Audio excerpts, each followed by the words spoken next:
Sunglass ছাড়া এখানে বেরোনো একেবারেই পসিবল না। বিকেল 7টা বাজে, বাট এখনও কিরম ঝাঁঝা করছে রোদ। ইউএসএতে আসার আগে আমার ধারণা ছিল এখানে বুঝি গরমটা সেরকম পড়েই না, গরমের হাত থেকে হয়তো বেঁচেই গেলাম। কিন্তু এখানে এসে বুঝলাম যে এখানে যেরকম ঠান্ডা ঠিক সেরকমই খুব গরমই পড়ে। যেমন আজকের তাপমাত্রা ওই 37 ডিগ্রি মতন ছিল, আবার কালকেও নাকি এরকমই পড়বে।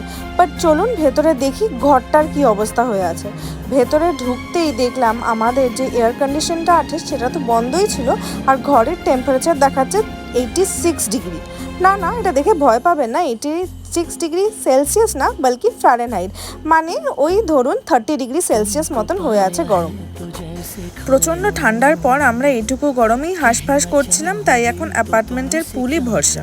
জানি বিকেলটা বাঙালিদের চা ছাড়া অসম্পূর্ণ, কিন্তু এই গরমের হাত থেকে বাঁচতে আমরা খেয়েছিলাম এই ঠান্ডা ঠান্ডা ওয়াটারমেলন জুস।